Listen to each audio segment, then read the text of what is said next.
ഏലിയാവ് പുറത്തു വന്നു. ചീറക്കുന്ന ദൈവം ആരെന്ന് കാണിച്ചു തരാം. നേരെ കർമ്മേലിന്റെ മേളിൽ കെട്ടി. ഞാൻ ഒരു ചിന്ത ഞാൻ അതിനകത്തെന്ന് പറയാം. ഈ കർമ്മേലിന്റെ മുകളിൽ പലരും കയറിയിട്ടുണ്ട്. കേറിയ പല അഭിഷിക്തന്മാരും തിരിച്ചിറങ്ങിയിട്ടില്ല.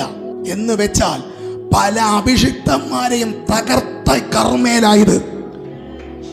പ്രാർത്ഥിക്കുന്ന പലരുടെയും പ്രാർത്ഥനയ്ക്ക് ഫുൾ സ്റ്റോപ്പിട്ട ഇടമാണ് കർമ്മേൽ. അവിടെ വായിക്കുമ്പോൾ ഇങ്ങനെ എഴുതിയിരിക്കുന്നു, ഇടിഞ്ഞു കിടന്ന യാഗപീഠം. അങ്ങനെ ഉണ്ട്, ഇടിഞ്ഞു കിടക്കുന്ന യാഗപീഠം. എന്ന് വെച്ചാൽ അവിടെ ഒരു യാഗപീഠം ഉണ്ടായിരുന്നു. അവിടെ യാഗം നടന്നിട്ടുണ്ടായിരുന്നു. യാഗം നടക്കണമെങ്കിൽ യാഗം ചെയ്യാൻ ഒരു അഭിഷിക്തൻ വേണം.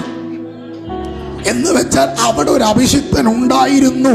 എന്നാൽ ഇന്നില്ല. ഒരു കാലത്ത് നിന്റെ മേൽ, നിന്റെ ജീവിതത്തിൽ, നിന്റെ കുടുംബത്തിനകത്ത് വെളിപ്പെട്ടൊരു തീയുണ്ട്, വെളിപ്പെട്ടൊരു ആരാധനയുണ്ട്, വെളിപ്പെട്ടൊരു ശുശ്രൂഷയുണ്ട്. ഞാൻ പ്രവചിക്കുന്നു, എന്നോ കെട്ടുപോയ തീയെ, എന്നോ പിടിഞ്ഞു പോയ യാഗപീഠത്തെ ഞാൻ വീണ്ടും പണിത് ഞാൻ ആ തീയെ മടക്കി തരാൻ പോകുന്നു.